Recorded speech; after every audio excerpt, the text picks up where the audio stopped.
जी का बहुत आभारी हूँ, जिन्होंने मुझे इस सम्मेलन में आमंत्रित किया और मेरे एक बहुत प्रिय विषय पर बात करने का, संवाद करने का आपसे मौका दिया।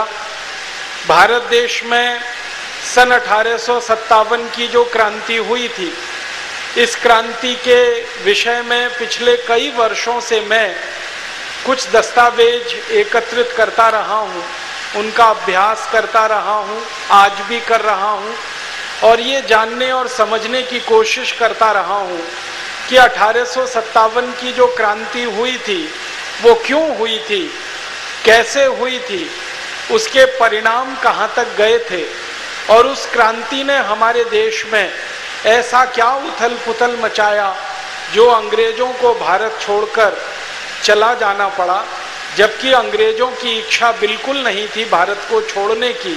और दुनिया के 71 से ज़्यादा देशों में जिन अंग्रेजों का साम्राज्य चलता था, जिन देशों के साम्राज्य के बारे में कहा जाता था कि अंग्रेजों का साम्राज्य का सूरज कभी डूबता नहीं है, एक देश में सूरज डूबता है तो दूसरे देश में उग जाता है, ऐसे अंग्रेज जिन्होंने बहुत गहराई से जड़ें जमाई थी हमारे देश में, आखिर 1857 की क्रांति के बाद क्यों इस देश से जाने के लिए मजबूर हो गए। ये सब कुछ गंभीर प्रश्न हैं जिनको मैं आपके साथ मिलकर आज के इस व्याख्यान के माध्यम से समझने की कोशिश करूंगा। और जो भी थोड़े बहुत दस्तावेज मैंने देखे हैं अंग्रेजों की संसद की लाइब्रेरी में, हाउस ऑफ कॉमन्स में, हाउस ऑफ लॉर्ड्स की लाइब्रेरी में, भारत के जो आर्काइव्स हैं, जो यहाँ के अभिलेखागार हैं, वहाँ पर जो दस्तावेज रखे हैं, अन्य कई पुस्तकालय हैं हमारे देश के, वहाँ पर जो 1857 के बारे में दस्तावेज रखे हैं, उनके कुछ संदर्भ आज के इस व्याख्यान में देने की कोशिश करूँगा। हमारे देश में 1857 का जो स्वाधीनता संग्राम हुआ, ये सबसे अनोखा और सबसे प्रबल था। और इसकी शुरुआत कहाँ से हुई, तो सारे भारत के इतिहासकार और अंग्रेजी इतिहासकार भी इस बात को अब मानते हैं कि इस 1857 के स्वाधीनता संग्राम की शुरुआत 29 मार्च 1857 को हुई। 29 मार्च 1857 को हमारे भारत देश में बंगाल का जो सबसे बड़ा नगर है कलकत्ता, आज जिसको हम कोलकाता कहते हैं, उसके पास में बैरकपुर नाम की एक छावनी हुआ करती थी अंग्रेजों की, जहां पर अंग्रेजों की सेना रहा करती थी। उस बैरकपुर छावनी में भारत के एक बहुत बड़े क्रांतिवीर श्री मंगल पांडे काम किया करते थे। मंगल पांडे अंग्रेजों की सेना में भर्ती हो गए थे एक सिपाही के रूप में और सेना के कार्य में लगे हुए थे। उन्हीं मंगल पांडे ने 29 मार्च 1857 को क्रांति की शुरुआत कर दी थी। शुरुआत कैसे हुई? हमारे भारत में सन 1856 से अंग्रेजों की सरकार ने कुछ ऐसे कारतूस बनाकर इस्तेमाल करना शुरू किया था जिन कारतूसों में गाय और सूअर की चर्बी लगाई जाती थी। हमारे भारत देश में अंग्रेजों की सेना जो कारतूस इस्तेमाल किया करती थी, उन कारतूसों में गाय और सूअर की चर्बी का तेल निकालकर लगाया जाता था और भारत के सैनिक जो अंग्रेजी सेना में नौकरी किया करते थे, उनको वो कारतूस मुंह से खोलने के लिए मजबूर होना पड़ता था। पुराने समय में जो कारतूस बना करते थे बंदूक में चलाने के लिए, उन कारतूसों के ऊपर एक टोपी लगी रहती थी। उस टोपी को खोलकर कारतूस को बंदूक में डाला जाता था, फिर उसको चलाया जाता था।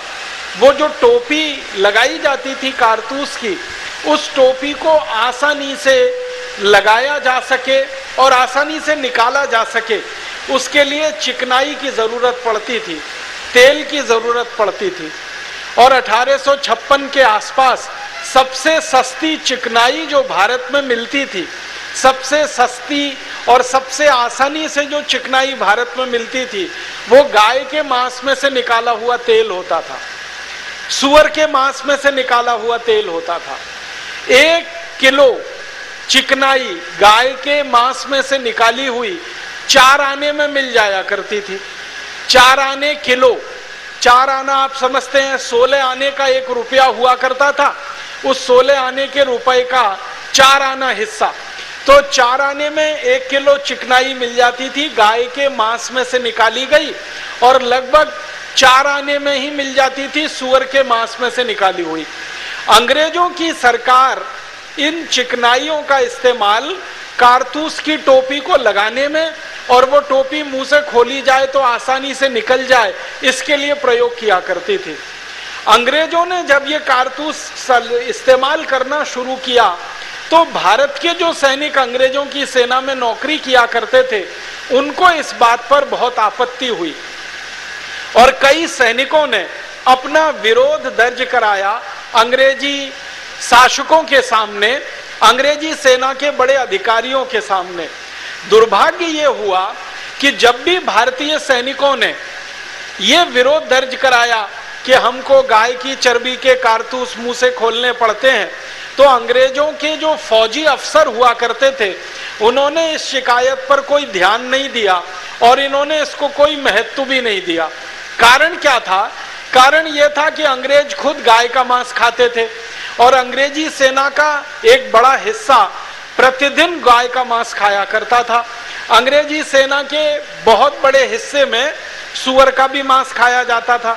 आप जानते हैं, अंग्रेज आए थे यूरोप के इलाके से, और यूरोप के इलाके में गाय का मांस खाना सामान्य बात है, सुअर का मांस खाना और भी सामान्य बात है। 2 ही तरह के मांस पूरे यूरोप और अमेरिका में खाए जाते हैं।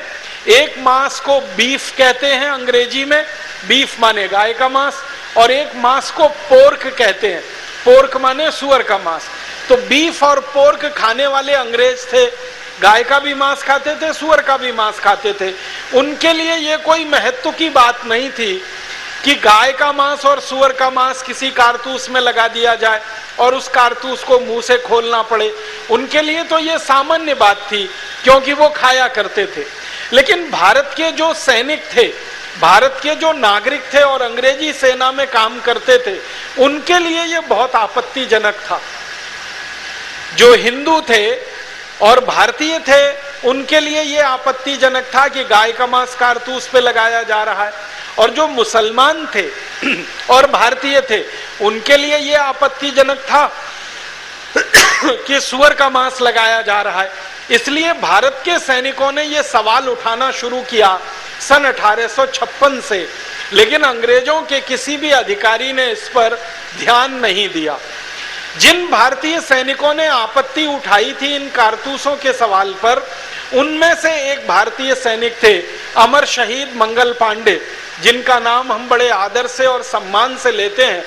उन्होंने 29 मार्च सन 1857 को भरी परेड के मैदान में अंग्रेज अधिकारी से सीधे एक सवाल पूछा। परेड हो रही थी बैरकपुर की छावनी में, सवेरे का समय था, करीब 9 बजे के आसपास का। सारे भारतीय सैनिक लाइन से खड़े हुए थे परेड के लिए। उसी समय एक अंग्रेज अधिकारी आया, उसका नाम था मेजर ह्यूसन।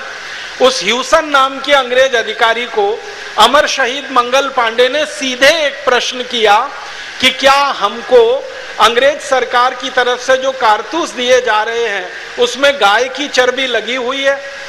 तो मेजर ह्यूसन ने प्रश्न का उत्तर नहीं दिया, ना उसने हां कहा और ना उसने ना कहा। अमर शहीद मंगल पांडे ने फिर अपना सवाल दोहराया कि क्या हमें जो कारतूस दिए जा रहे हैं उसमें गाय और सुअर की चर्बी लगाई गई है? मेजर ह्यूसन ने फिर भी कोई उत्तर नहीं दिया, ना हाँ कहा ना ना कहा। बस इतने से में गुस्सा आया अमर शहीद मंगल पांडे को। उनके पास अपनी सर्विस राइफल थी, बंदूक थी, उसमें 2 गोलियां भरी हुई थी। उन्होंने वो बंदूक सीधे मेजर ह्यूसन के ऊपर चलाई। मेजर ह्यूसन को गोली लगी, लगने के बाद वो जमीन पे गिरा, थोड़ी देर तड़पा और मर गया। उसके बाद क्या हुआ, उसका एक दूसरा सहयोगी था, उसका नाम था लेफ्टिनेंट वॉग। वॉग नाम का जो अंग्रेज अधिकारी था, वो मंगल पांडे को पकड़ने के लिए घोड़े पर चढ़कर दौड़ा। मंगल पांडे ने दूसरी गोली चलाई और वो दूसरी गोली लेफ्टिनेंट वॉग के घोड़े में जाकर लगी और घोड़ा जमीन पर धराशायी हुआ और वॉग घोड़े से गिरकर जमीन पर उठने की कोशिश कर रहा था। इसी बीच में मंगल पांडे ने क्या किया, उनकी जो राइफल थी उसमें एक संगीन लगी हुई थी, वो संगीन को लेके दौड़े और बाघ के छाती में उन्होंने सीधे वो संगीन उतार दी और उसके बाद खून का फव्वारा छूटा और वॉग 4 से 5 मिनट में तड़पकर वहीं मर गया। बहुत सारे भारतीय सैनिक ये दृश्य देख रहे थे और उनके मन में भी कुछ न कुछ करने का गुस्सा और जज्बा पल रहा था। उसी समय मंगल पांडे ने सभी क्रांतिकारी भारतीय सैनिकों को ललकारते हुए कहा कि इन अंग्रेजों ने हमारा धर्म भ्रष्ट किया है, इन अंग्रेजों ने हमारा देश हमसे छीन लिया है, इन अंग्रेजों ने हमारी आजादी हमसे छीन ली है, इन अंग्रेजों ने हमारी स्वतंत्रता का हरण किया है, इन अंग्रेजों ने हमारी संस्कृति का नाश किया है, इन अंग्रेजों ने भारत की लूट की है। इस तरह का एक लंबा सा भाषण लगभग 15 से 20 मिनट का अमर शहीद मंगल पांडे ने दिया। भारतीय सैनिकों में थोड़ा सा क्रोध पैदा हुआ, लेकिन उसी समय अंग्रेजों के एक बड़े अधिकारी को इसकी जानकारी हो गई कि मेजर जनरल ह्यूसन और उसके बाद लेफ्टिनेंट वॉग ये दोनों मारे जा चुके हैं और अमर शहीद मंगल पांडे ने गोली चलाई है। तो अंग्रेजों की एक बड़ी फौज आई और उस बड़ी फौज ने मंगल पांडे को पकड़ने के लिए प्रयास शुरू किया। मंगल पांडे ने अपनी राइफल का कारतूस भरने का जो समय था वो समय का इस्तेमाल ना करते हुए राइफल में आगे जो संगीन निकली रहती है, जो तलवार की धार की तरह से काम करती है, उसका सदुपयोग करना शुरू किया और उस राइफल को तलवार की तरह से चलाते हुए उन्होंने कई अंग्रेज सैनिकों के गले काटे, कई अंग्रेज सैनिकों को घायल कर दिया।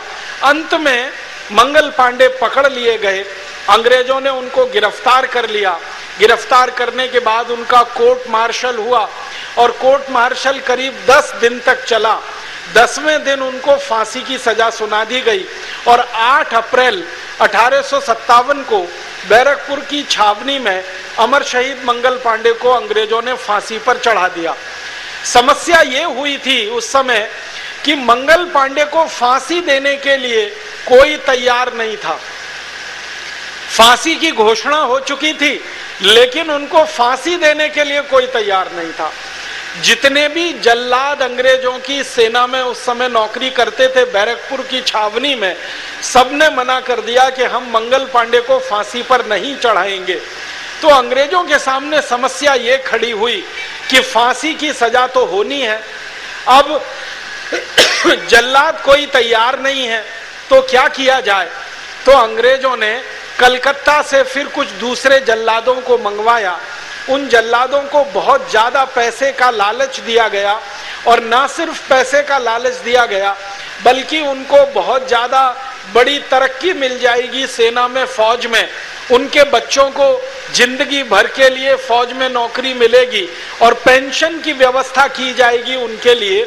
ऐसे लालच के साथ 4 जल्लाद कलकत्ता से बुलाए गए।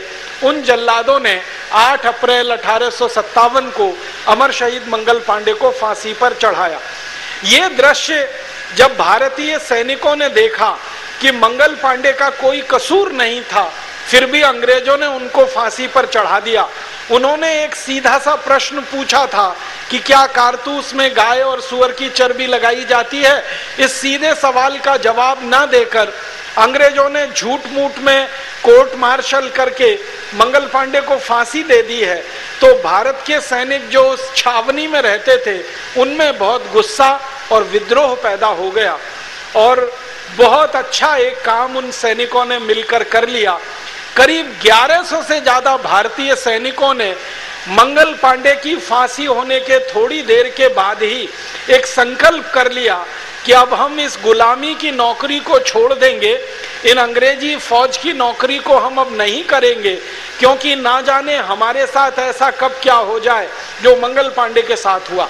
तो 1100 से ज्यादा भारतीय सैनिकों ने नौकरी छोड़ दी। वहां से वो जुलूस बनाकर थोड़ी दूर तक पैदल चलकर गए। बैरकपुर में जहां पर यह घटना घटित हुई थी उससे थोड़ी दूर पर गंगा नदी बहती है। ये गंगा नदी के बारे में आप सभी जानते हैं, इनका उद्गम स्थान गंगा नदी का गंगोत्री है, लेकिन अंतिम स्थान गंगा सागर है। गंगा सागर से पहले कलकत्ता पड़ता है, कलकत्ता के नजदीक में बैरकपुर है। तो बैरकपुर छावनी से ये 1100 सैनिक निकले और जुलूस की शक्ल में अंग्रेजी सेना की जो वर्दी उनको मिली थी वो उन्होंने फाड़ के फेंक दी। उनको जो टोपियां दी गई थी वो टोपियां उतार के उन्होंने फेंक दी। उनको छाती पर लगाने के लिए बैज मिलते थे अंग्रेजों की सेना में, वो बैज उन्होंने नोचकर फेंक दिए।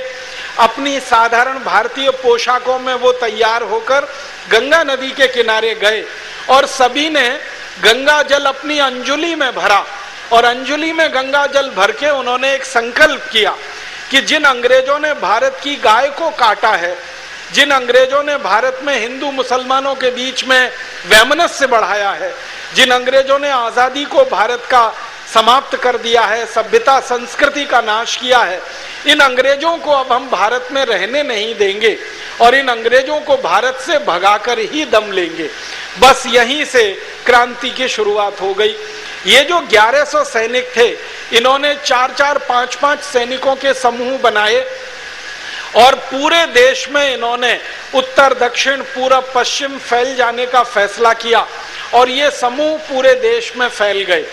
इन समूहों में जो सैनिक थे, इन सैनिकों का भविष्य जो है कोई बहुत निश्चित नहीं था, लेकिन देशभक्ति का ज्वार उनमें इतना तीव्र था कि उन्होंने अपने भविष्य की परवाह न करते हुए, अपने परिवार और बीवी बच्चों की परवाह न करते हुए गांव-गांव जाना शुरू किया और अंग्रेजों के खिलाफ जो कुछ उन्होंने फौज में देखा था वो गांव में जाकर सुनाना शुरू किया। अंग्रेज कैसे गाय काटते हैं और गाय का मांस किस तरह से खाया जाता है, अंग्रेज कैसे सूअर काटते हैं और सूअरों का मांस किस तरह से खाते हैं, फिर किस तरह से भारतीय सैनिकों का अपमान करते हैं, भारतीय धर्म और संस्कृति का कैसे मजाक उड़ाते हैं, भारत के लोगों की जो मान्यताएं हैं उन पर कैसे फिक्रे कसते हैं, ये सब बातें इन सैनिक समूहों ने गांव-गांव जाकर कहना जब शुरू किया तो धीरे धीरे गांव में ऐसा माहौल बनने लगा, शहरों में ऐसा माहौल बनने लगा कि अंग्रेजों के खिलाफ कोई बड़ी बगावत हो जाए। एक तरफ ये सैनिक थे जो सेना की नौकरी छोड़कर अंग्रेजों के खिलाफ गांव-गांव घूम रहे थे, दूसरी तरफ हमारे इस देश के एक महान तपस्वी संत परम पूजनीय महर्षि दयानंद थे, जिन्होंने भारत के साधारण से लोगों के बीच में जाकर अंग्रेजों के खिलाफ एक बड़ा माहौल बनाना उस समय शुरू किया हुआ था। ये जो सैनिक थे जो सेना छोड़कर भारत में आजादी की लड़ाई के लिए लग गए थे, ये पूर्वी भारत और दक्षिण भारत में ज्यादा घूम रहे थे। परम पूजनीय महर्षि दयानंद और उनके जो सहयोगी थे वो उत्तर भारत में काफी बड़े पैमाने पर प्रचार प्रसार में लगे हुए थे।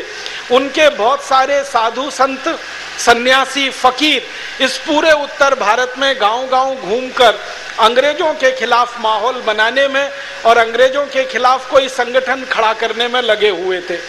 दोनों का संगम हो गया।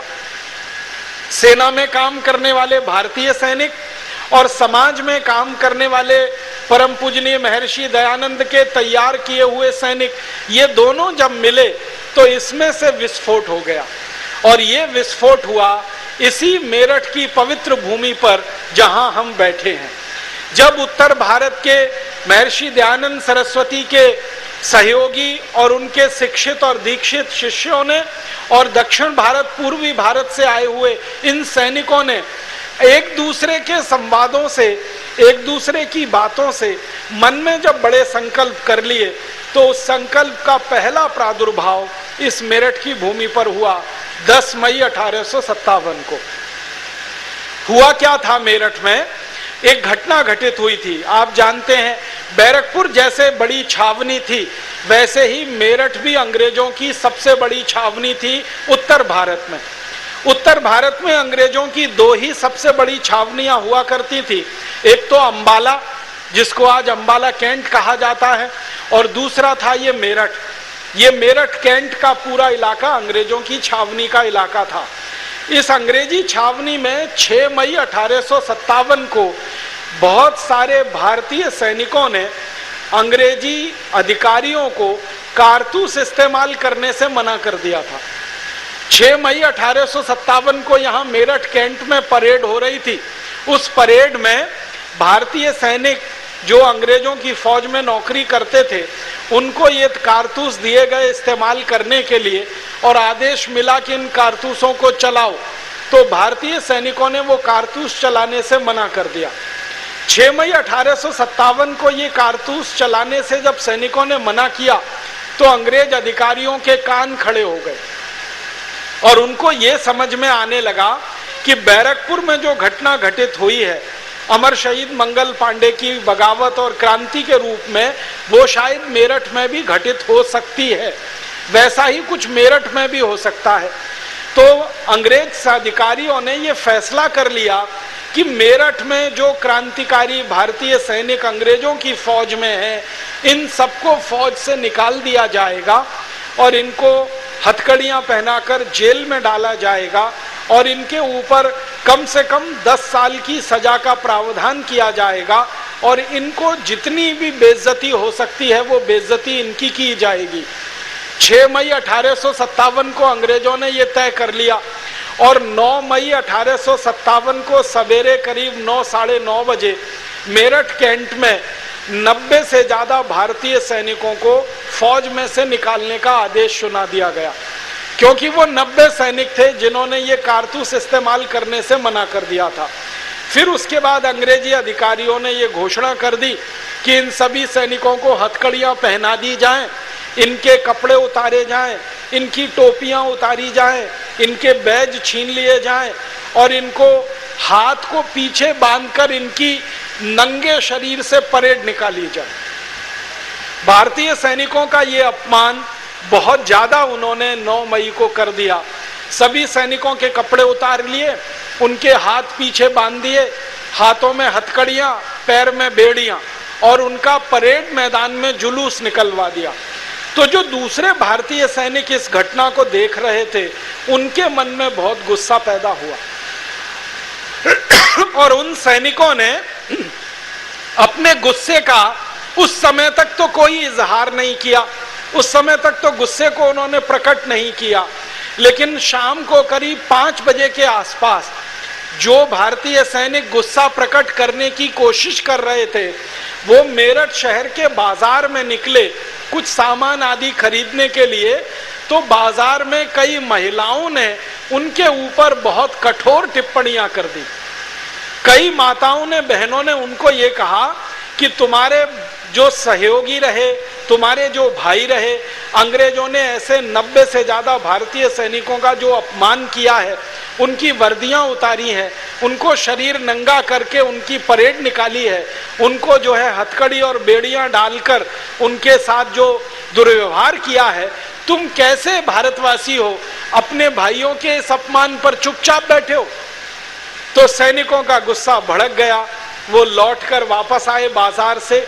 आपात एक मीटिंग उन्होंने बुलाई और उस मीटिंग में ये तय कर लिया कि कल सवेरे 10 बजे, 10 मई को सवेरे 10 बजे, ये घटना है 9 मई की, उन्होंने संकल्प किया कि अगले दिन सवेरे 10 बजे हम कुछ ऐसा बड़ा काम करेंगे जिससे अंग्रेज भी कांपेंगे और अंग्रेजों की सरकार के कान खड़े हो जाएंगे।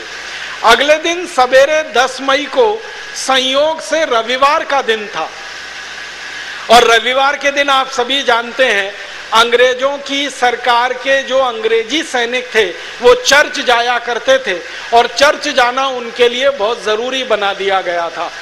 हमारे देश में एक अंग्रेज अधिकारी हुआ करता था, उसका नाम था वेलेजली। उसने 1798 में ईस्ट इंडिया कंपनी की नौकरी करने वाले हर अंग्रेज सैनिक के लिए ये कानून बना दिया था कि रविवार के दिन उन्हें चर्च जाना बहुत जरूरी है। अगर वो चर्च नहीं जाएंगे तो उनको प्रमोशन नहीं मिलेगा, उनकी तनख्वाह में कटौती की जा सकती है, उनकी सुविधाएं घटाई जा सकती हैं।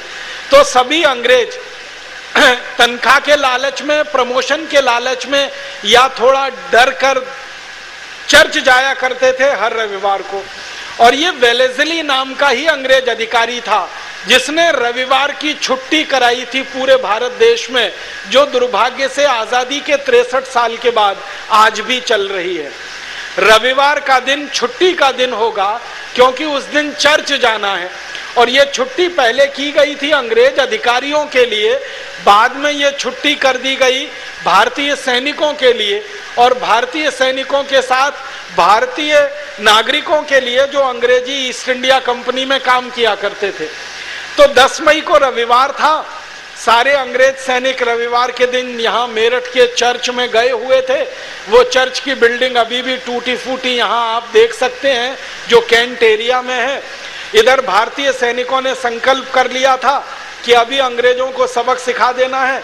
तो जब अंग्रेज चर्च में अंदर घुसे हुए थे और अपनी प्रार्थना कर रहे थे, उसी समय मेरठ में क्रांति की शुरुआत हुई, बगावत हुई, और सबसे पहले भारतीय सैनिकों ने यहाँ का चर्च जला दिया, चर्च में आग लगाई। तो जो अंग्रेज चर्च के अंदर भरे हुए थे वो सब के सब अंदर जल के भस्म हो गए। उनकी कुछ स्त्रियां थीं, उन स्त्रियों को भी उसमें जल जाना पड़ा, और कुछ छोटे बच्चे थे उनको भी उस चर्च में जल जाना पड़ा। कुछ बच्चे और कुछ स्त्रियां संयोग से निकलकर बाहर आ गए थे, लेकिन उनको लोगों ने नहीं छोड़ा, क्योंकि चर्च में आग लगाने का काम भारतीय सैनिकों ने जरूर किया था, लेकिन आग लगते समय हजारों की संख्या में मेरठ के नागरिक भी वहां उपस्थित थे, और उन्होंने चर्च को चारों तरफ से घेर रखा था। और उनके मन में गुस्सा इस बात का था कि एक भी अंग्रेज को यहाँ से हम जिंदा वापस नहीं जाने देंगे, जो भी चर्च के अंदर है उसको तो अब यहाँ से सीधे भगवान के पास ही भेजेंगे। उसी के बाद चर्च जलने के बाद यहाँ अंग्रेज अधिकारियों के जितने बंगले थे एक एक करके सब में आग लगाई गई, और उन बंगलों में जलकर कई अंग्रेज अधिकारी राख हो गए, खाक हो गए। उसके बाद भारतीय सैनिकों ने मेरठ नगर के नागरिकों के साथ मिलकर पूरे शहर में एक एक मोहल्ले में ये ढूंढना शुरू किया कि कहाँ अंग्रेज छुपे हुए हैं, क्योंकि उनको ये जानकारी मिली कि काफी अंग्रेज अपने घरों से भागकर किसी दूसरे के घर में छुप गए हैं, गलियों में चले गए हैं, और भारतीय सैनिक उनको ढूंढते रहे।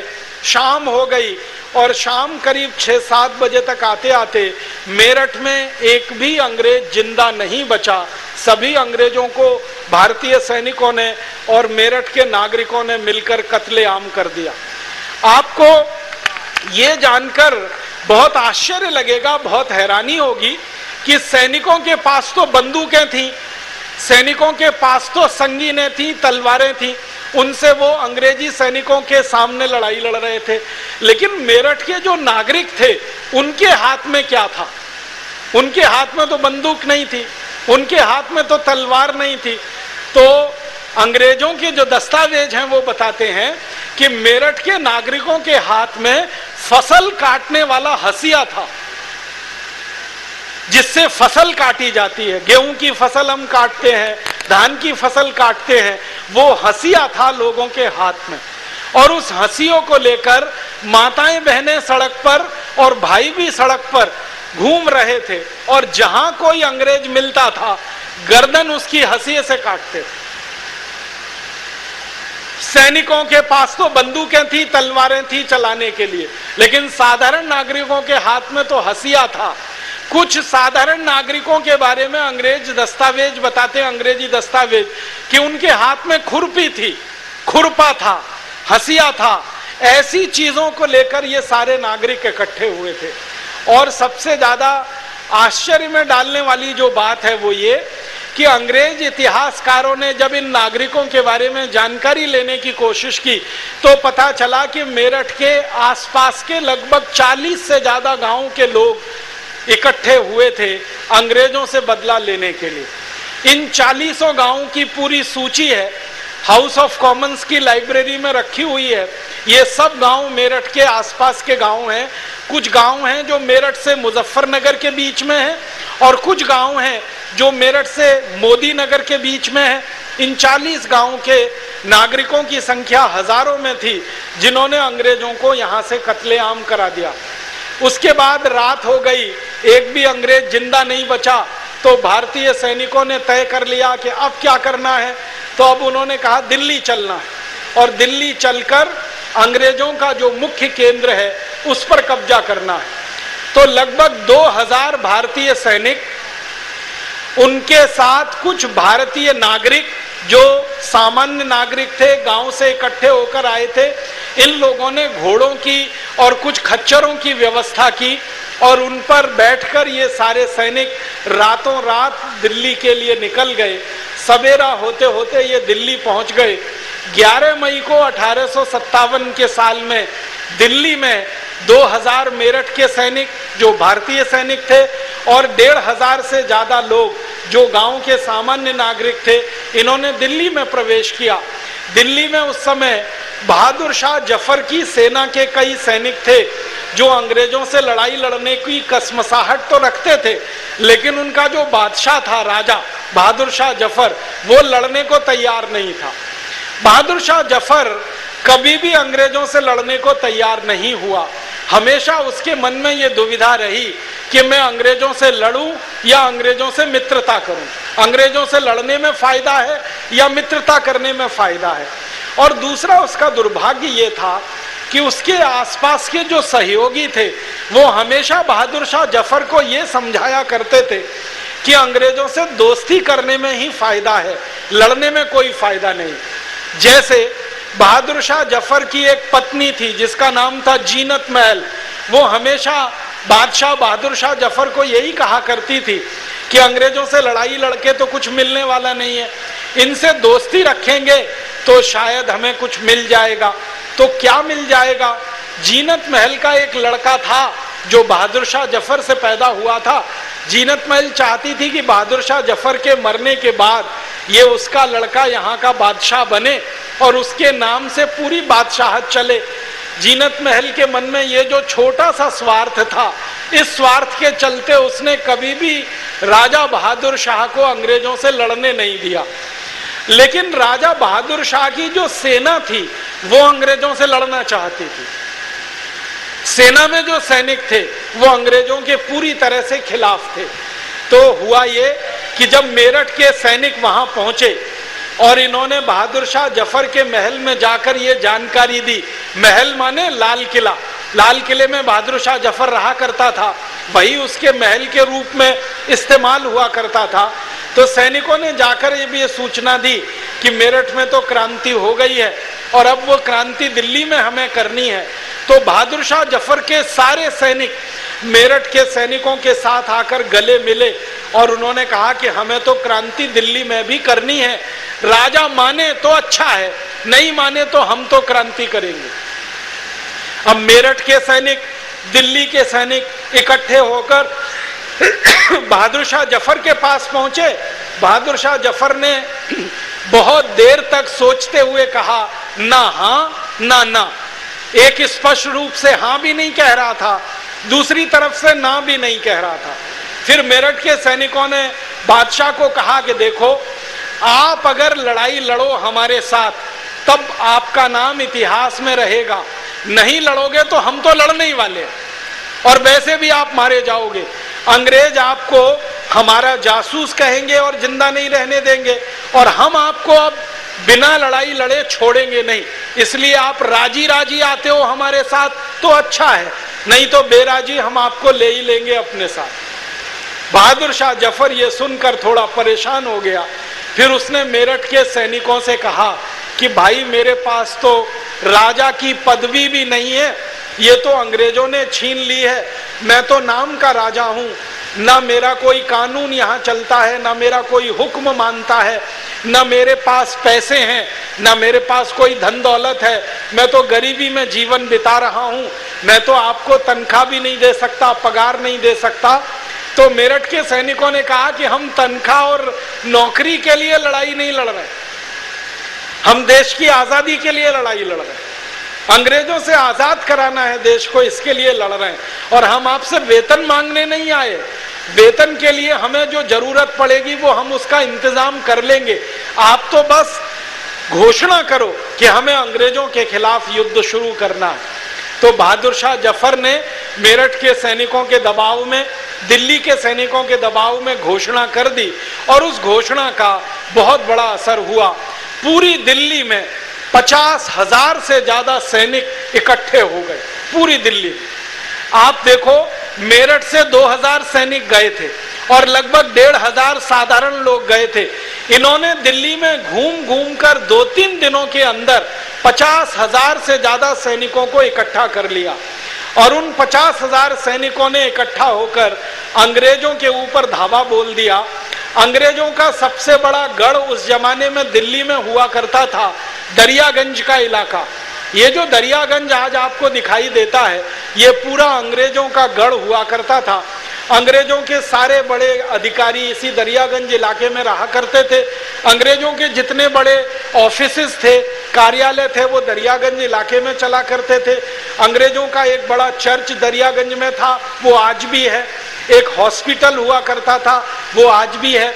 और अंग्रेजों की सरकार जो मुद्रा बनाती थी, सिक्का छापती थी, उसका छापा खाना भी दरियागंज में ही हुआ करता था। और अंग्रेजों का एक बहुत बड़ा अखबार निकलता था उस जमाने में, उसकी प्रिंटिंग प्रेस भी दरियागंज में। माने ये दरियागंज सबसे महत्वपूर्ण इलाका था अंग्रेजों का। तो इन मेरठ के सैनिकों ने और दिल्ली के सैनिकों ने मिलकर दरियागंज पर ही धावा बोला। और आपको ये जानकर बड़ी हैरानी होगी कि एक दिन पूरा और आधा दिन अगले दिन, माने 1.5 दिन के अंदर मेरठ के सैनिकों ने और दिल्ली के सैनिकों ने मिलकर 11,000 से ज्यादा अंग्रेजों को खत्म कर दिया दिल्ली में। 1.5 दिन के अंदर 11,000 अंग्रेज सैनिक मारे गए। और जब इतने बड़े पैमाने पर अंग्रेजों का कत्लेआम दिल्ली में हुआ, तो फिर पूरे भारत में इसकी एक लहर शुरू हो गई। दिल्ली की खबर जहां जहां तक पहुंची, वहां वहां तक अंग्रेजों का कत्लेआम शुरू हो गया। दिल्ली से खबर निकली, 1.5 दिन में दिल्ली आजाद हो गई अंग्रेजों की गुलामी से। आप कल्पना कर सकते हैं, अंग्रेजों की सत्ता का सबसे बड़ा केंद्र एक दिन पूरा और आधा दिन, माने 36 घंटे में पूरा दिल्ली आजाद था अंग्रेजों की गुलामी से। यूनियन जैक दिल्ली में जहां जहां था सब जलाकर क्रांतिकारियों ने फेंक दिया था और हर जगह भारत का झंडा दिल्ली में लहरा गया था। दिल्ली से खबर अलीगढ़ पहुंची, अलीगढ़ से मेरठ, माफ करना, एटा पहुंची, एटा से इटावा पहुंची, इटावा से मैनपुरी पहुंची, मैनपुरी से कानपुर पहुंची, कानपुर से लखनऊ पहुंची, लखनऊ से आगे आगे खबर पहुंचती रही। और एक दूसरा क्षेत्र था कि दिल्ली से खबर मुरादाबाद पहुंची, मुरादाबाद से बरेली पहुंची, बरेली से शाहजहांपुर पहुंची। तो एक अलीगढ़ की दिशा में और एक बरेली की दिशा में, दोनों तरफ जगह जगह अंग्रेजों के खिलाफ भारत के नागरिकों ने, सैनिकों ने जो मोर्चाबंदी की है और उसका जो वर्णन है वो अद्भुत है। आप ये सुनकर जरूर गौरव महसूस करेंगे कि भारत के क्रांतिवीरों ने और साधारण नागरिकों ने 15 दिन के अंदर 51,316 अंग्रेज सैनिकों को मौत के घाट में सुला दिया 15 दिन के अंदर। और 51,316 ये अंग्रेज जो मारे गए ना, इनकी कब्र सब भारत में है। उन कब्रों की गिनती हुई तब ये पता चला कि इतने अंग्रेज मारे गए इस देश। और ये अंग्रेज जो मारे गए, आपको ये भी सुनकर हैरानी होगी कि कुल जो अंग्रेज भारत में थे 1857 में, उन अंग्रेजों की संख्या 51,630 थी और 51,316 मारे गए। माने लगभग 300 अंग्रेज जिंदा बचे। और जो जिंदा बचे, उनकी जो डायरियां उन्होंने लिखी हैं, जो अंग्रेज जिंदा बच गए 1857 की क्रांति में, वो पढ़ें तो हंसी आती है। अंग्रेजों ने लिखा कि हम इसलिए जिंदा बच गए कि हमने अपने शरीर पर कोयले की राख मल ली थी और हम काले दिखने लगे थे, इसलिए भारतवासियों ने हमको छोड़ दिया और ये समझकर छोड़ दिया कि ये तो अपने ही व्यक्ति हैं, क्योंकि शरीर पर कालिख पोती हुई थी। कई अंग्रेजों ने अपनी डायरियों में लिखा है कि हम इसलिए जिंदा बच गए कि हमने फकीरों का वेश धारण कर लिया। और हमारे देश में कहा जाता है फकीरों को मारना नहीं, तो वो इसलिए जिंदा हो गए कि बच गए कि फकीरों का वेश धारण किया। कुछ अंग्रेजों ने अपनी डायरियों में लिखा है कि वो इसलिए जिंदा बच गए कि उन्होंने साधु संत का चोला ओढ़ लिया। और कई अंग्रेज, कम से कम 250 से ज्यादा अंग्रेजों ने अपनी डायरी में इस बात को स्वीकार किया है कि उनके पास जो भी कपड़े थे उस कपड़े को सबसे पहले उन्होंने नारंगी रंग में रंगा, क्योंकि ये नारंगी रंग भारत में श्रद्धा का, सम्मान का प्रतीक है। और अंग्रेजों को लगा कि जिंदा बचने के लिए इस नारंगी की शरण में ही जाना पड़ेगा, भगवा ही लेना पड़ेगा। तो अंग्रेजों ने अपने कपड़े भगवा रंग में रंग लिए और उन कपड़ों को उन्होंने पहन लिया और भारतीय लोगों ने उनको छोड़ दिया, उनके ऊपर दया दिखाई। लेकिन जो अंग्रेज छूट गए वही हमारे लिए खतरनाक साबित हो गए। ये छूटे हुए अंग्रेज, ये बचे हुए अंग्रेज किसी तरह से भारत से इंग्लैंड वापस चले गए और लंदन वापस जाने के बाद इन्होंने जो कहानी सुनाई तो ब्रिटिश पार्लियामेंट परेशान हो गई। और ब्रिटिश पार्लियामेंट में ये तय किया गया कि भारत जैसा देश अगर हमारे हाथ से निकल गया तब तो सारी दुनिया के देश हमारे हाथ से निकल जाएंगे। ब्रिटिश पार्लियामेंट में सबसे महत्वपूर्ण जो बहस हुई भारत के बारे में वो 1857 1 सितंबर के दिन हुई। 1 सितंबर 1857 को ब्रिटिश पार्लियामेंट के हाउस ऑफ कॉमन्स और हाउस ऑफ लॉर्ड्स दोनों की संयुक्त बैठक हुई। लोकसभा और राज्यसभा की संयुक्त बैठक हुई। इस संयुक्त बैठक में सबसे बड़ा प्रश्न था कि भारत आजाद हुआ तो क्या होगा, भारत हमारे हाथों से निकल गया तो क्या होगा। सारे अंग्रेज अधिकारियों का एक मत से यह कहना था कि अगर भारत हमारे हाथ से निकल गया तो दुनिया के 70 देश हमारे हाथ से निकल जाएंगे, क्योंकि ये भारत के रास्ते पे ही चल पड़ेंगे और भारत के तरीके से ही अपने यहाँ बगावत करके, क्रांति करके आजादी हासिल करेंगे। इसलिए भारत को वापस अपने कब्जे में लाना है, भारत को फिर से गुलाम बनाना है, भारत पर फिर से अंग्रेजों का शासन स्थापित कराना है, इसके लिए कुछ किया जाए। तो ब्रिटिश पार्लियामेंट ने, अंग्रेजों की संसद ने एक स्वर से तय किया कि दोबारा से बहुत बड़ी सेना फिर भारत में भेजी जाए और उस सेना की ताकत से भारत को फिर गुलाम बनाने के काम में लगा जाए। उसी समय में संयोग कुछ ऐसा हुआ कि अंग्रेजों का एक बड़ा युद्ध चीन के साथ होने वाला था और अंग्रेजों का जो युद्ध चीन के साथ होने वाला था उस युद्ध में अंग्रेजों ने चीन को हराने के लिए बहुत बड़ी सेना तैयार कराई हुई थी। वो पूरी सेना उन्होंने भारत के लिए रवाना कर दी। और एक दूसरा संयोग उस समय ये भी हुआ कि अंग्रेजों की ईरान के साथ एक बड़ी लड़ाई उसी समय खत्म हुई थी, जिस लड़ाई में ईरान हार गया था, अंग्रेज जीत गए थे और अंग्रेजों ने ईरान पर वैसे ही कब्जा कर लिया था जैसे भारत पर कब्जा किया हुआ था। तो ईरान में जो अंग्रेजी फौज थी और चीन के लिए जो फौज उन्होंने तैयार की हुई थी, इन दोनों फौजों को भारत में भेजने का फैसला किया गया। लेकिन जब संसद में ये बात आई कि भारत में ये अंग्रेजी फौज अगर जाएगी तो इसकी कुल संख्या कितनी हो सकती है, तो ईरान से आने वाली अंग्रेज फौज और चीन के खिलाफ लड़ने वाली अंग्रेज फौज दोनों की संख्या जोड़ी गई तो कुल मिलाकर 64,000 के आसपास वो संख्या निकल रही थी। तो ब्रिटिश पार्लियामेंट में बहस इस बात की हो रही थी कि ये 64,000 अंग्रेज सैनिक आखिर भारत में जाकर कितनी देर लड़ेंगे, क्योंकि 51,316 अंग्रेजों को तो भारतवासियों ने 15 दिन में ही खत्म कर दिया था। तो अंग्रेजों की चिंता इस बात की थी कि हमारे ये 64,000 के आसपास सैनिक हैं, ये कितने दिन लड़ पाएंगे, कितना मुकाबला कर पाएंगे। तो एक अंग्रेज अधिकारी हुआ करता था उस समय ब्रिटिश पार्लियामेंट में, वो मेंबर ऑफ पार्लियामेंट था, उसका नाम था विलियम विल्बरफोर्स।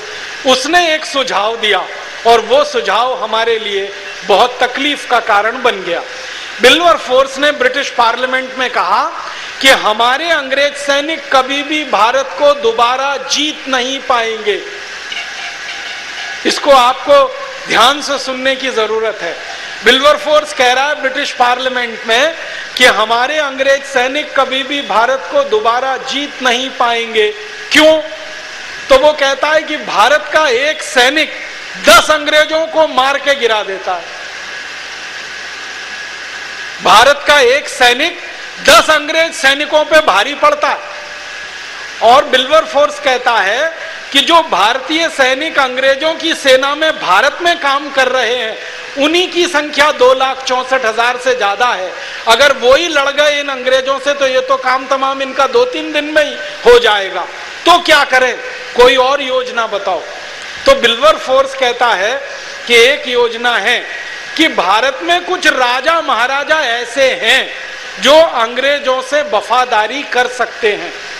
कई ऐसे भारत के राजा महाराजा हैं जो अंग्रेजों से दोस्ती कर सकते हैं। कई ऐसे राजा महाराजा हैं जो अंग्रेजों के सहयोगी बन सकते हैं। इन राजा महाराजाओं से मदद ली जाए और इनसे सैनिक लिए जाएं, उनके साथ अंग्रेज सैनिक मिले और तब भारत पर दोबारा हमला किया जाए। तो ब्रिटिश पार्लियामेंट में लिस्ट बनाई गई कि बताओ कौन कौन से राजा महाराजा हैं भारत में जो अंग्रेजों की मदद कर सकते हैं, जो अंग्रेजों से सहयोग कर सकते हैं, जो अंग्रेजों से दोस्ती कर सकते हैं और भारत के अपने ही नागरिकों के खिलाफ लड़ सकते हैं। मुझे बहुत अफसोस है और बहुत दुख है ये कहते हुए कि जब ब्रिटिश पार्लियामेंट में सूची बनना शुरू हुआ तो जो ब्रिटिश अधिकारी भारत में नौकरी करके वापस गए थे, आप तो जानते हैं ईस्ट इंडिया कंपनी तो भारत में 1750 से बंगाल में काबिज हो चुकी थी और 1750 से 1857 करीब करीब 105-6 साल में जो अंग्रेजों ने यहाँ नौकरी की थी, ये अंग्रेज यहाँ से वापस गए थे।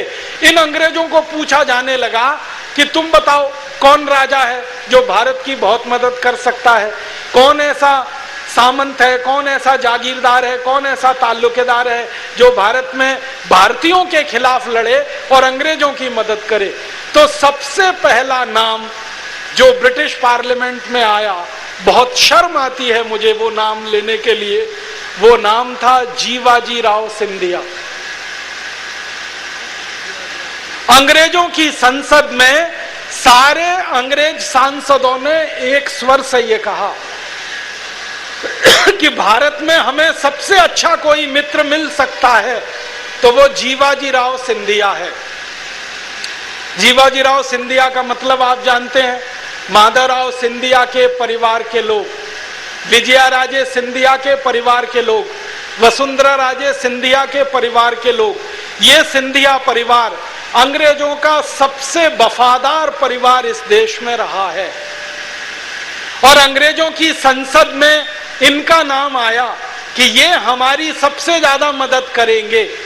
तो अंग्रेजों की संसद ने तय किया कि जीवाजी राव सिंधिया को पत्र लिखा जाए अंग्रेजी सरकार की तरफ से। तो जीवाजी राव सिंधिया को पत्र लिखा गया।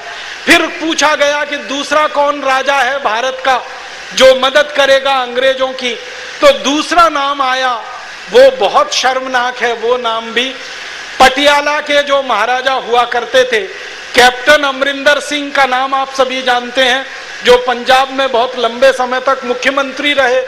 इनके खानदान का नाम आया कि ये जो पटियाला का राजघराना है ये अंग्रेजों की सबसे ज्यादा मदद करेगा। फिर तीसरा नाम आया वो निजाम हैदराबाद का। आप जानते हैं हैदराबाद रियासत थी और वो रियासत सालार जंग नाम के एक व्यक्ति के कंट्रोल में थी जिसको निजाम हैदराबाद कहा जाता था। तो निजाम हैदराबाद का तीसरा नाम आया कि ये भी अंग्रेजों की मदद कर सकते हैं। चौथा नाम आया जींद का एक महाराजा हुआ करता था।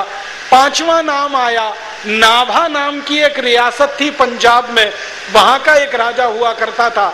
छठवां नाम आया वो त्रावणकोर की रियासत के राजा का आया। सातवां नाम जूनागढ़ की रियासत के राजा का आया। फिर आठवां नाम, 10वां, 11वां, 12वां, 50, 60, 70, 80 ऐसे सैकड़ों नाम अंग्रेजों की संसद में आए और अंग्रेजों ने ये मान लिया और तय कर लिया कि इन राजाओं की मदद से हम भारत पर दोबारा कब्जा करेंगे। क्योंकि अंग्रेजों के पास तो सैनिक थे नहीं जो लड़ते, 64,000 कुल सैनिक उनके पास थे और उन सैनिकों का क्या हाल होता वो अंग्रेजों को अंदाजा था।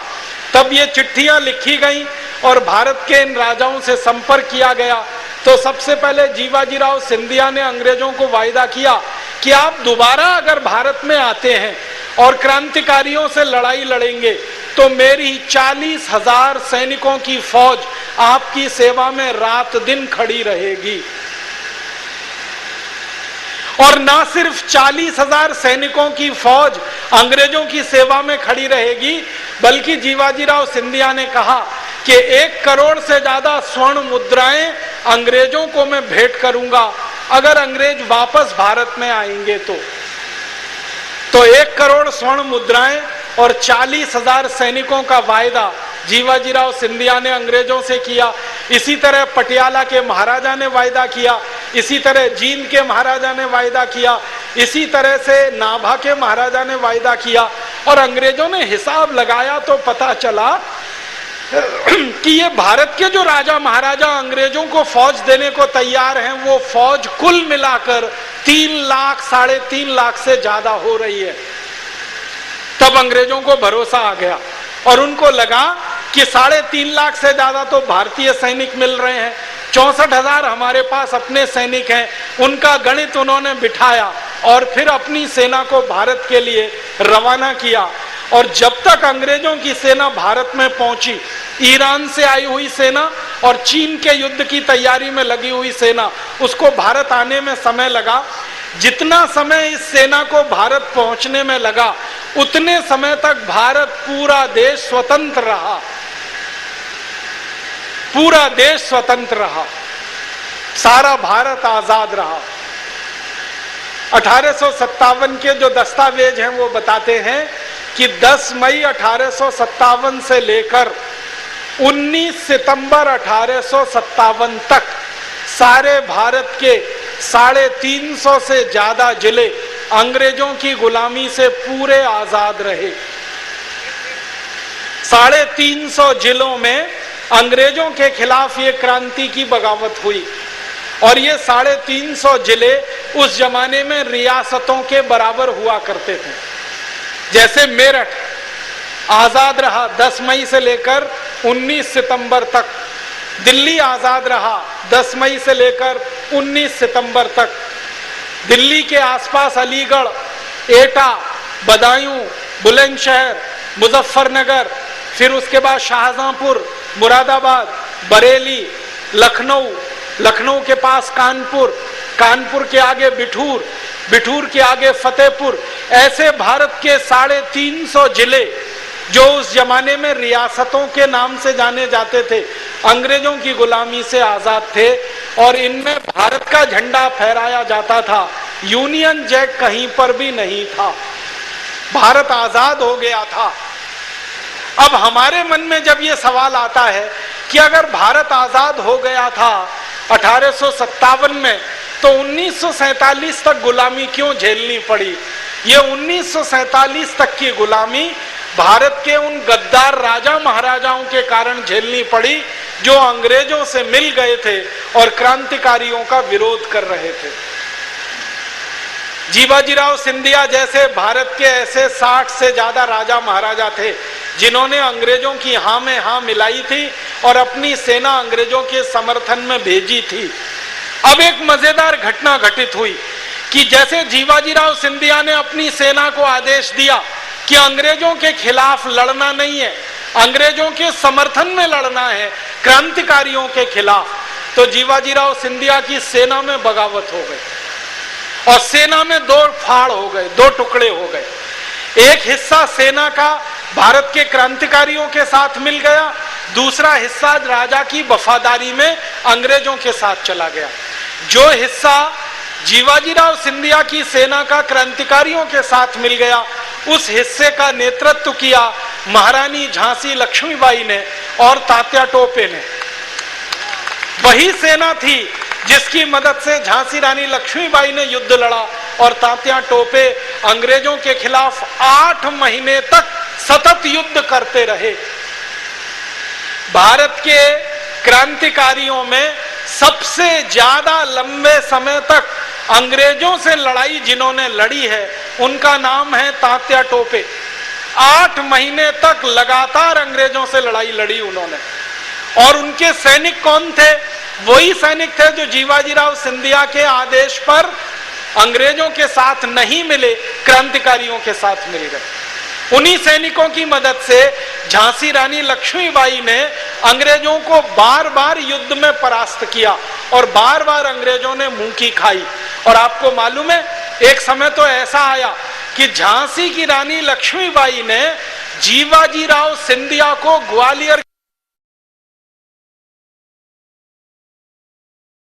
सिर्फ ग्वालियर पर चला बल्कि ग्वालियर के आसपास के बहुत बड़े इलाके में, जिसको गुना, शिवपुरी, अशोकनगर, ये पूरा इलाका महारानी झांसी लक्ष्मीबाई के कंट्रोल में था। अंग्रेजों की गुलामी से ये पूरा इलाका आजाद था। अगर आप आज बुंदेलखंड के नक्शे को देखना चाहें, जिसको हम बुंदेलखंड कहते हैं आज, ये पूरा बुंदेलखंड झांसी रानी लक्ष्मीबाई के राज्य के रियासत में आ गया था अंग्रेजों से आजाद होने के बाद। ये बहुत जबरदस्त संग्राम झांसी की रानी का अंग्रेजों के साथ हुआ था। आप तो सभी जानते हैं, झांसी रानी लक्ष्मीबाई ने अंग्रेजों के हर युद्ध में अंग्रेजों को पराजित किया था, एक युद्ध को छोड़कर। अंग्रेजों ने जब जब झांसी पर हमला किया, कभी भी अंग्रेज झांसी को जीत नहीं पाए। एक आखिरी युद्ध अंग्रेजों ने 1858 में जो लड़ा था, उसी में उनकी विजय हुई थी। 1857 में तो एक भी युद्ध में वो जीत नहीं पाए थे। इधर नाना साहब पेशवा, जो कानपुर के पास बिठूर में रहा करते थे, उन्होंने बहुत बड़ा संगठन खड़ा कर रखा था अंग्रेजों के खिलाफ लड़ने का। और नाना साहब पेशवा के जो सहयोगी और दूत थे, उन्होंने पूरे अवध प्रांत में क्रांति की मशाल जलाई हुई थी। तात्या टोपे, नाना साहब पेशवा, झांसी की रानी लक्ष्मीबाई और इनके सहयोगियों की पूरी जो सूची है, इस सूची में 2-3 बातें जो मैं आपको बताना चाहता हूं, जो हमारी आंखों के सामने अभी तक नहीं आ पाई हैं, वो ये कि एक क्रांतिकारी परिषद बनाई गई थी। उस क्रांतिकारी परिषद के अध्यक्ष थे नाना साहब पेशवा, उसके उपाध्यक्ष थे तात्या टोपे और उसकी महासचिव थी झांसी की रानी लक्ष्मीबाई। ये तीनों क्रांतिवीर अध्यक्ष, उपाध्यक्ष और महासचिव की भूमिका में थे। और उस क्रांतिकारी परिषद के कार्यकर्ताओं की संख्या सारे देश में लाखों में थी। अंग्रेज इतिहासकारों ने इस संख्या का अनुमान लगाया है। एग्जैक्ट तो वो नहीं कहते, लेकिन वो कहते हैं कि अनुमान के हिसाब से इस क्रांतिकारी परिषद में सारे देश के लगभग 4.5 करोड़ लोग जुड़े हुए थे। पूरे देश के 4.5 करोड़ लोग जुड़े हुए थे। अब आप इसका अंदाजा ऐसे लगाइए, एक अंग्रेज इतिहासकार हुआ, उसका नाम है चार्ल्स बॉल। एक दूसरा अंग्रेज इतिहासकार हुआ, उसका नाम है ट्रेवेलियन। और एक तीसरा अंग्रेज इतिहासकार हुआ जॉन केई। इन तीनों ने असेसमेंट किया है, इन तीनों ने अनुमान लगाया कि 1857 में भारत में जो क्रांति हुई उसमें कितने लोग शामिल थे। तो इन तीनों का अनुमान लगभग 4.5 करोड़ के आसपास का है कि 4.5 करोड़ भारतवासी अंग्रेजों के खिलाफ इस 1857 की लड़ाई में थे। इनमें से 7,32,780 क्रांतिकारी थे जो लीडरशिप में थे, जो नेतृत्व में थे, और बाकी जो भारतवासी थे वो सब उनके सहयोगी की भूमिका में थे। तो 7,32,780 जो थे, उनमें से एक थे नाना साहब पेशवा, उनमें से एक थे तात्या टोपे, उनमें से एक थी महारानी झांसी लक्ष्मीबाई, उनमें से एक थी महारानी अवंतीबाई, उनमें से एक थी गजमाला, रानी गजमाला। ऐसे 7,32,780 क्रांतिकारी थे। इनमें कुछ हिंदू थे और कुछ मुसलमान भी थे। मुसलमान जो लीडरशिप में बड़े लोग थे इस देश में, उनमें से एक थे मौलवी लियाकत अली, एक दूसरे थे मौलवी अजीमुल्ला। ये अजीमुल्ला जो व्यक्ति थे, ये तात्या टोपे के सबसे खास व्यक्ति बताए जाते हैं। तात्या टोपे उनको अपना राइट हैंड कहा करते थे, दाहिना हाथ कहा करते थे, और अजीमुल्ला को नाना साहब पेशवा भी अपना दाहिना हाथ मानते थे। तो नाना साहब पेशवा और तात्या टोपे के साथ कंधे से कंधा मिलकर लड़ने वाले अजीमुल्ला, ऐसे लियाकत अली, ये दो बड़े मुस्लिम भाई थे। और इसके अलावा हजारों की संख्या में मस्जिदों में अजान पढ़ने वाले साधारण से लेकर असाधारण लोग भी थे। कुछ इनमें महिलाएं भी थी, कुछ इनमें पुरुष भी थे। इस 1857 की क्रांति के बारे में 3-4 विशेष बातें मुझे आपके सामने लानी है। वो ये कि हिंदू और मुसलमान दोनों साथ में लड़ रहे थे, स्त्री और पुरुष दोनों लगभग बराबर की संख्या में लड़ रहे थे। अगर 4.5 करोड़ भारतवासी अंग्रेजों से लड़ रहे थे तो इनमें 2 करोड़ से ज्यादा महिलाएं थीं पूरे भारत में। और 350 स्थानों पर जो लड़ाई हुई है अंग्रेजों से, उन लड़ाइयों का जो वर्णन अंग्रेजों के दस्तावेजों में है, उस वर्णन को पढ़ने के बाद मैं अभिभूत हो गया ये जानकर कि भाइयों के साथ बहनें कंधे से कंधा मिलाकर लड़ रही थी। और लड़ाई कैसे चलती थी? जैसे भाई बंदूक चलाते थे तो बहनें बंदूकों में कारतूस भरने का काम किया करती थी। भाई गोला चलाते थे तोप से तो बहनें तोप को खींचकर ले जाने के काम में लगा करती थी। उस जमाने में तोपें जो होती थी वो बैलगाड़ी पे रख के ले जाई जाती थी, और बैलगाड़ी में 2 बैल और उसके साथ एक बहन होती थी जो तोप को ले जाने के काम में बहुत मदद किया करती थी। तो तोप का गोला चलाने का काम कोई भाई कर रहा है तो तोप को स्थान तक ले जाने का काम कोई बहन कर रही है। और इससे भी ज्यादा अद्भुत बात है ये जो पता चलती है कि गोला चलाने का काम कोई भाई कर रहा है, लेकिन गोले में बारूद भरने का काम कोई बहन कर रही है। कानपुर की एक बहन थी जिसका अंग्रेजों ने बहुत वर्णन किया है, उसका नाम था अजीजन बाई।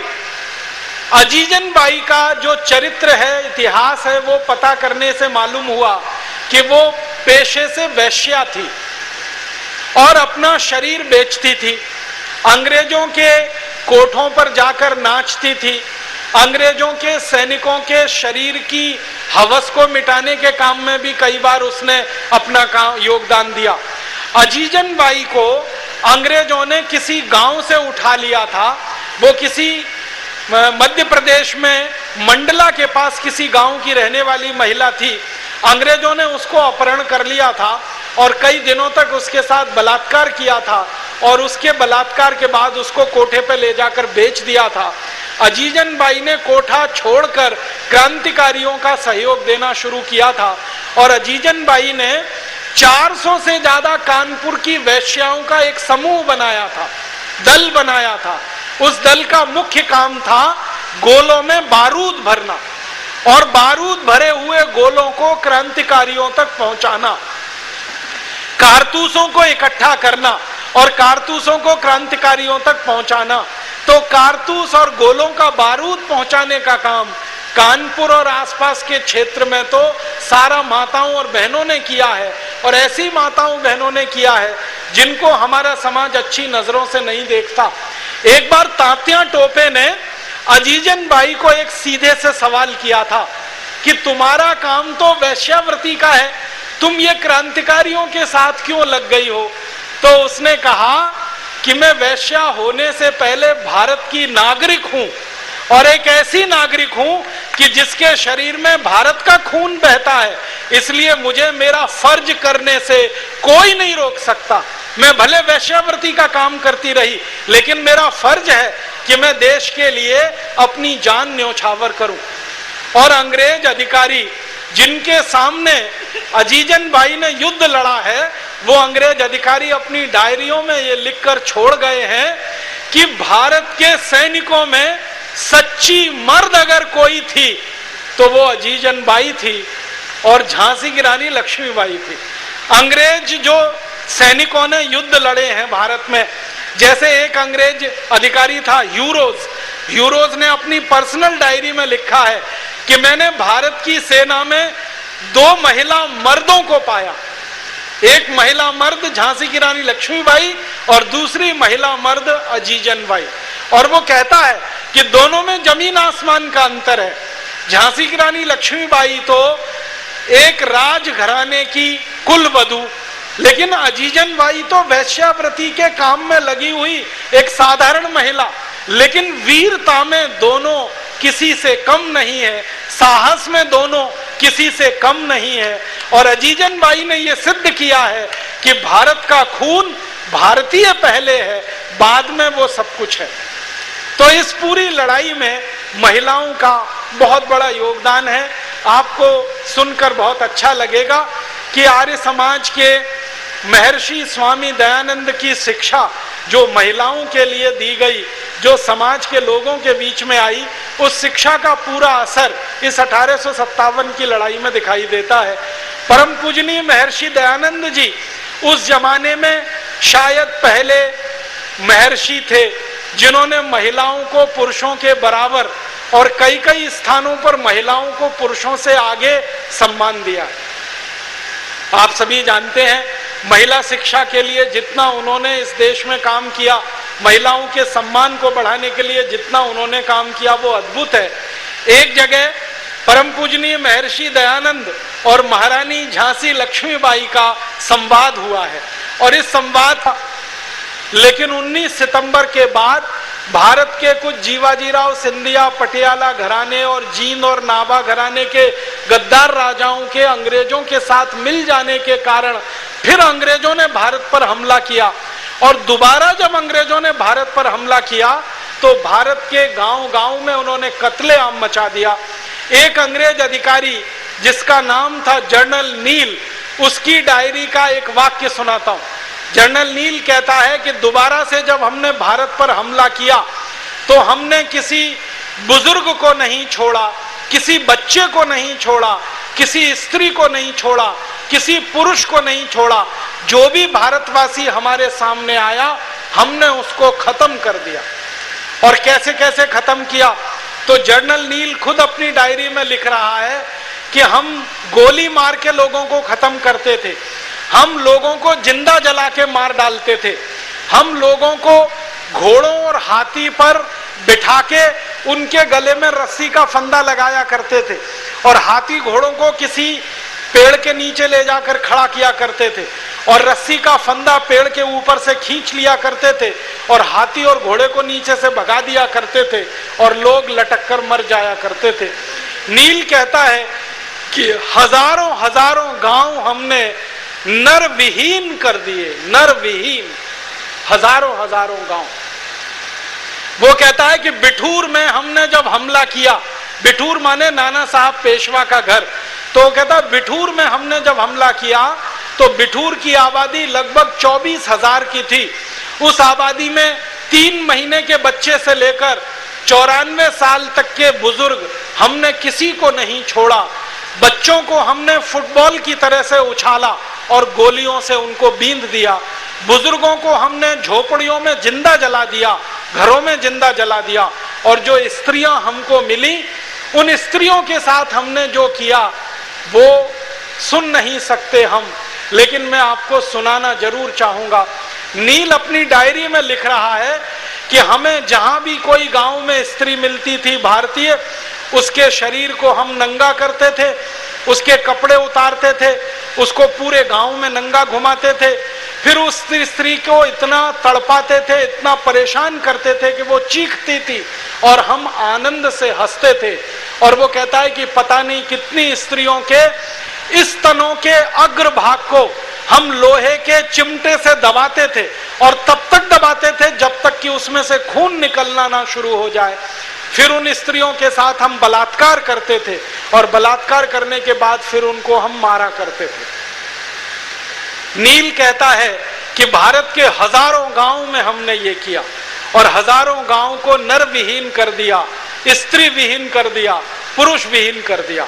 और ये सब हुआ 19 सितंबर 1857 के बाद, जब अंग्रेजों ने दोबारा से भारत पर हमला किया और भारत के राजाओं ने अंग्रेजों को इस काम में मदद की। और उसके बाद ये हमले बढ़ते गए, राजाओं की सेना अंग्रेजों के साथ मिलती गई, क्रांतिकारियों की संख्या धीरे धीरे घटती गई, और एक समय आया कि 1858 1 नवंबर तक फिर से अंग्रेजों का शासन भारत पर स्थापित हो गया।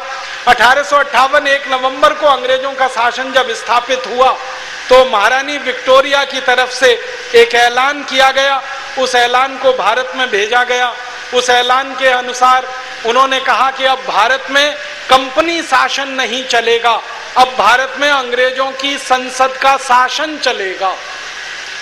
1857 के पहले ईस्ट इंडिया कंपनी का शासन था और 1858 के बाद सीधे अंग्रेजों का शासन आ गया। और उसके बाद जो ऐलान किया गया वो ये कि अब भारत में जो भी कुछ किया जाएगा वो कानून बनाकर किया जाएगा और जो भी कानून बनेंगे वो अंग्रेजों की संसद में बनेंगे और अंग्रेजों की संसद से बने हुए कानून भारत राज्य में लागू किए जाएंगे। उन कानूनों को बनाने का काम अंग्रेज करेंगे और उन कानूनों को लागू करने का काम अंग्रेजों की फौज भारत में करेगी। और उसके बाद अंग्रेजों ने इस देश में कानून बनाने शुरू किए। सबसे पहला कानून बनाया इंडियन पुलिस एक्ट, पुलिस बना दी उन्होंने। दूसरा कानून बनाया इंडियन सिविल सर्विसेज एक्ट। तीसरा कानून बनाया इस देश में उन्होंने इंडियन इनकम टैक्स एक्ट। चौथा कानून बनाया इंडियन फॉरेस्ट एक्ट। ऐसे 34,735 कानून अंग्रेजों ने बनाए 1857 की लड़ाई के बाद। और इन कानूनों का एकमात्र उद्देश्य था कि भारत में ऐसी व्यवस्था लागू करो जो दोबारा कभी अंग्रेजों के खिलाफ बगावत ना हो, दोबारा कभी अंग्रेजों के खिलाफ भारत में युद्ध ना हो, तो दोबारा भारत में अंग्रेज कभी बगावत ना सहन करें, दोबारा भारतवासी अंग्रेजों के खिलाफ बगावत ना करें। इसके लिए कानूनों की व्यवस्था अंग्रेजों ने बनाई और वो कानून इस देश में लगाए। मुझे बहुत दुख और दुर्भाग्य से आपको एक बात कहनी है, वो ये कि जो कानून 1857 की क्रांति के बाद भारत को हमेशा गुलाम बनाए रखने के लिए बनाए गए, वो कानून अब आजादी के 63 साल के बाद भी इस देश में चल रहे हैं और उन कानूनों में रत्ती भर भी कोई फेरबदल नहीं हुआ है। बड़े दुख के साथ कहना पड़ता है 1860 का बनाया हुआ पुलिस कानून आज भी चल रहा है, 1860 का बनाया हुआ इनकम टैक्स का कानून आज भी चल रहा है, 1872 का बनाया हुआ फॉरेस्ट कानून आज भी चल रहा है। ऐसे 34,735 कानून चल रहे हैं। अब हम सब भारतवासियों को क्या करना चाहिए? मेरा एक विनम्र सुझाव है जो देकर मैं मेरा व्याख्यान खत्म करूंगा, और वो विनम्र सुझाव ये है कि जिन अंग्रेजों ने 1857 की क्रांति के बाद 34,735 कानून लगाकर भारत पर लागू किए और वो कानून आजादी के 63 साल के बाद भी वैसे के वैसे ही अगर चल रहे हैं, तो हम सब भारतवासियों को अब फिर से दोबारा 1857 जैसी ही कोई क्रांति करनी पड़ेगी, तब जाकर ये अंग्रेजों के बनाए हुए कानून इस देश में से खत्म होंगे। एक 1857 की क्रांति परम पूजनीय महर्षि दयानंद जी की प्रेरणा से शुरू हुई और अब ऐसा लगता है कि दूसरी 1857 की क्रांति आज आर्य समाज के सभी साधु संतों से और भारत के विद्वानों की प्रेरणा से शुरू होगी और दूसरी क्रांति की शुरुआत करने में आज का ये सम्मेलन मील का पत्थर साबित होगा। ईश्वर से मैं प्रार्थना करूंगा, ईश्वर से इस बात का निवेदन करूंगा कि हम सबको उतना ही तेज, उतना ही साहस, उतनी ही धैर्य हम में आ जाए जो 1857 के क्रांतिकारियों में था, उतनी ही वीरता हम में फिर से आ जाए जो 1857 के क्रांतिकारियों में थी। उसी वीरता, उसी साहस, उसी तेजस्विता को लेकर हम फिर से खड़े हों और अब अंग्रेजों के खिलाफ नहीं, अंग्रेजों के बनाए गए कानूनों के खिलाफ हमें क्रांति करनी है। अब अंग्रेज तो नहीं है लेकिन उनके बनाए हुए कानून इस देश में है। अब अंग्रेज तो नहीं है लेकिन अंग्रेजियत इस देश में है। अब गोरे अंग्रेज तो चले गए हैं, इन कानूनों की मदद से कुछ काले अंग्रेज इस देश में पैदा हुए हैं जो देश की सत्ता व्यवस्था को वैसे ही भ्रष्ट बना रहे हैं जैसे अंग्रेजों ने बनाया था, देश को वैसे ही नोच कर खा रहे हैं जैसे अंग्रेजों ने कभी नोच के खाया था। तो हम सबको फिर से एक संकल्प लेना है और उस संकल्प लेने की कड़ी में आज का सम्मेलन हमारे लिए प्रस्थान बिंदु बने, इस भावना के साथ मैं आप सबका आभार व्यक्त करता हूं, धन्यवाद देता हूं। आयोजकों को विनम्र प्रणाम करता हूं कि उन्होंने मुझे बुलाया और मेरे भाव व्यक्त करने का मौका दिया, मेरे विचार आपसे शेयर करने का, साझा करने का मुझे मौका मिला। बहुत बहुत आभार, बहुत बहुत धन्यवाद।